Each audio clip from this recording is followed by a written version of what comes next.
हमारे channel technical तेजस्वी किसान पर आप पहली बार आए हैं तो हमारे चैनल को सब्सक्राइब कर लें। आइए मिलाते हैं आपको स्वामी जी से।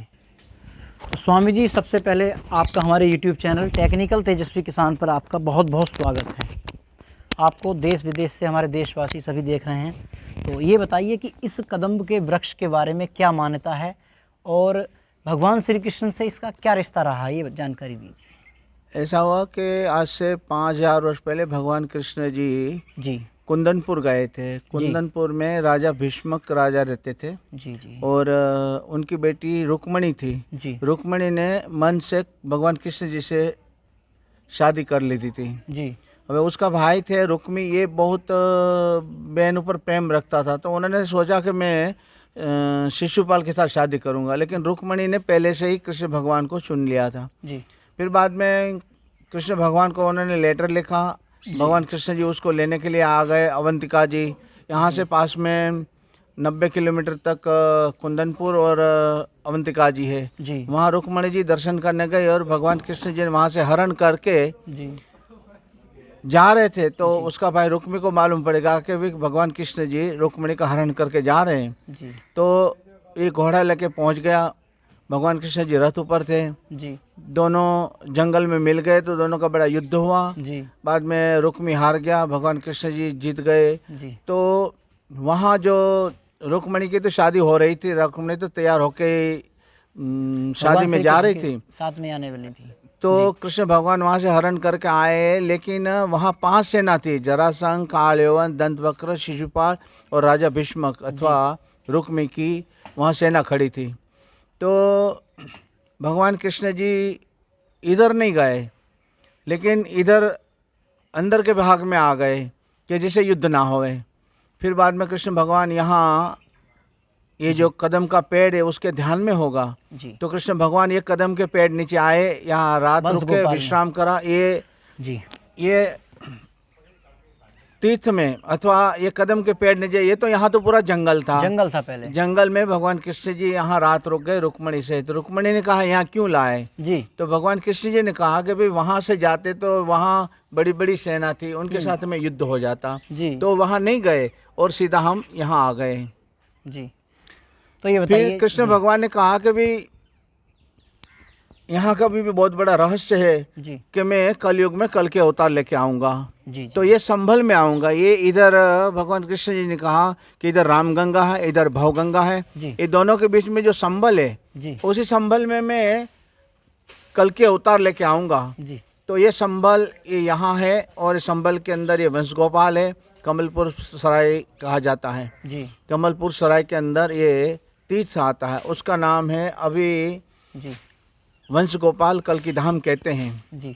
इससे पहले कृष्ण भगवान ने जी ब्रह्मा जी को बुलवाया कि भी मैं यहाँ आया हूँ, तो उसका प्रूफ के लिए यहाँ एक ब्रह्मा जी स्थापित शिवलिंग शिव मंदिर बनवाया जी और एक तीर्थ बनाया। ये देवताओं द्वारा एक रात्रि में मंदिर और तीर्थ बनाया जी। उसका नाम रखा गोपालेश्वर महादेव। जैसे भगवान श्री राम लंका में गए तो रामेश्वरम नाम रखा था, ऐसे ही यहाँ भगवान कृष्ण जी आए तो गोपालेश्वर महादेव के नाम से स्कंद पुराण में उसका इतिहास मिलता है जी। और कृष्ण भगवान जो यहाँ आया है, अथवा सबसे पहले रुक्मणी को बात बताई कि मैं कलयुग में कल के अवतार लेके आऊँगा, ये श्रीमद् भागवत में 12 स्कंद 2 अध्याय में पूरा उसका विवरण लिखा है जी। तो ये सारा प्रमाण है यहाँ का। इससे अलावा भी 9 पुराण में उनका प्रमाण है, गुरु ग्रंथ साहब में भी उनकी महिमा लिखी है जी। तो ये बात है कि कभी भी यहाँ कोई तीर्थवासी आते दर्शन करने के लिए जी। तो तीर्थ में स्नान करते हैं। यहाँ सोमवार का नियम है कि हर सोमवार के भक्त लोग आते हैं जी। और ये कदम का पेड़ है, ये 5200 वर्ष पुराना भगवान कृष्ण जी पहले का है जी। तो 5000 हाँ भगवान इतिहास में तो जब भगवान श्री कृष्ण आए तभी ये जो है पेड़ था आया नहीं, उन्हीं के जमाने से पहले आया। हाँ, उससे पहले नहीं जानता था कोई है। कोई नहीं जानते थे जी जी। ये जंगल था जी जी। फिर कृष्ण भगवान ये जंगल में रात रुके था, छुप के रहे, रुक्मणी को लेके आ रहे थे। कृष्ण भगवान की तो लीला, युद्ध नहीं चाहते थे कि वो जनता मरे यहाँ पर, कोई सैनिक मरे, युद्ध नहीं चाहते थे। तो युद्ध नहीं चाहते थे, तो भगवान कृष्ण जी यहाँ रात रुके, रुक्मिणी को सारी बात बताई। सबसे बड़ा पॉइंट ये है कि भगवान कृष्ण जी ने ये बात बताई थी कि कलयुग में कल के अवतार लेके मैं विष्णु यश ब्राह्मण के घर संभल में आऊंगा। तो ये संभल रामगंगा और भवगंगा के बीच में जो संभल है वहाँ की बात है। तो यहाँ 68 तीर्थ है संभल में, उसमें प्रसिद्ध तीर्थ भगवान कृष्ण जी खुद यहाँ का प्रमाण करके गए, यहाँ मोहर मार के गए। और यहाँ की महिमा ये है कि यहाँ भगवान कृष्ण जी ब्रह्मा जी द्वारा स्थापित किया। बाद में यहाँ का नाम उसका वंश गोपाल चला, कि जो जिसी का वंश नहीं चलता हो, अच्छा, तो उनके वंश चलता, भले जज होए कि बड़े मिनिस्टर होए कि गरीब से गरीब आदमी होए, तो यहाँ परिक्रमा करते हैं वो जी, तो भी उनकी यहाँ मनोकामना पूरी हो जाती है। यहाँ पूरी पृथ्वी की जैसे गणेश जी ने परिक्रमा करी थी, ऐसे ही वंश गोपाल की जो परिक्रमा है, फेरी कहते हैं, तो ये फेरी करने से उनको इतना ही पुण्य मिलता है। और मान भी रखते कि भाई मेरे को बालक हो जाए, लड़का लड़की हो जाए, मेरे नौकरी धंधा बिजनेस खेती उसमें जो मेरा मनोकामना पूरी हो जाए तो मैं फेरी करूँगा। तो यहाँ संभल की ये संभल है तो 24 कोस में बसा हुआ है और 52 किलोमीटर होता है। तो 52 किलोमीटर में ये संभल की परिक्रमा करते हैं तो उसकी मनोकामना पूरी होती है जी। और ये जो तीर्थ है जी, तो ये तीर्थ की भी इतनी महिमा है कि कभी वहाँ का समय नहीं है, इतना 2 दिन लगता है 52 कोस फेरी करने में जी। तो ये कदम का पेड़ के साथ परिक्रमा कर लेते हैं। ये आप दोस्तों देख पा रहे हैं, ये कदम की परिक्रमा जब लोग करते हैं, स्वामी जी मैं रोकना चाहूँगा, यही कदम्ब का पेड़ है वो जो आप देख पा रहे हैं। तो कितना विशाल है, ऊपर की तरफ दिखाना चाहेंगे, जो देखिए कितना विशाल वृक्ष है ये, काफ़ी छाया बहुत घनी है इसकी जो है। ये बताइए जैसे आयुर्वेद में भी इसका जो है कुछ लाभ बताते हैं कुछ, जैसे आयुर्वेदिक में तो ऐसा है कि ये उनके नीचे बैठने से सभी मनोकामना पूरी है, तो उसका नाम है कल्पत्रु जी। ये तो अभी तो कदम का पेड़ कहते हैं, लेकिन शास्त्र में उसको कल्पत्रु कहा है। और ये समुद्र मंथन हुआ तो समुद्र मंथन में से ये पेड़ निकला हुआ है। और सारी औषधि, सारा जो मन का प्रॉब्लम जी, शरीर का, मन का, आध्यात्मिक जो कभी प्रॉब्लम हो, यहाँ बैठे मनोकामना पूरी हो जाती। यहाँ बैठ के संकल्प करें। बिल्कुल, गुजराती में लिखा है कि कल्पतरु सर्वना संकल्प सत्य करे, पासे जई प्रीतशु सेवे जा रहे। जब कोई पास कल्पतरु के पास में जाके उनकी सेवा करेंगे, परिक्रमा करेंगे, पूजा पाठ करेंगे और नीचे बैठ के प्रार्थना करेंगे तो उसकी सभी मनोकामना पूरी होती है। नौकरी धंधा बिजनेस खेती शरीर वा। एक भक्त यहाँ आता था गवा गांव से, वगड़ कितनी है जी रहा है अभी भी, आज के समय 2 साल से यहाँ आ रहे हैं, वगड़ कितनी, 2 में से एक भी किडनी नहीं है, अच्छा, तो भी जी रहा।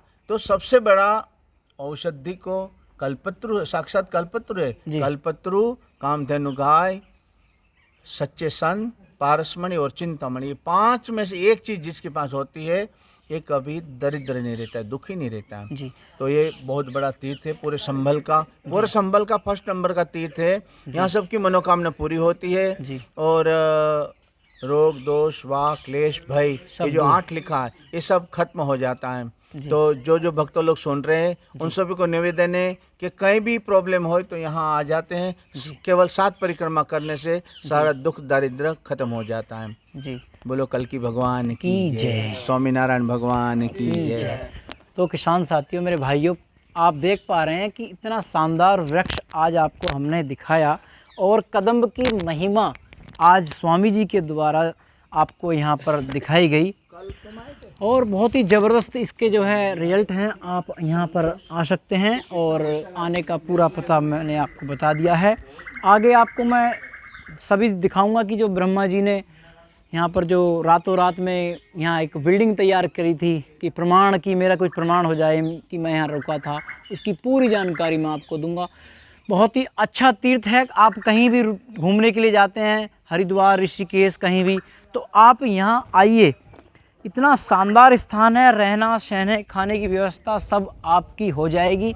एक से एक प्रसिद्ध आपको यहाँ पर देखिए, यहाँ पर जो है ये कुंड दिखाई दे रहा है आपको, ये बहुत ज़बरदस्त कुंड है।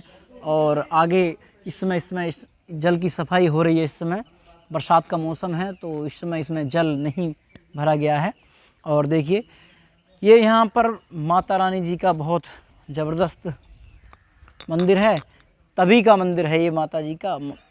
और यहाँ देख पा रहे हैं आप कितनी शानदार प्रकृति है। यहाँ पर आप रहिए, सहिए, एक से एक बढ़िया आपको जब यहाँ पर व्यवस्था आपको मिल जाएगी।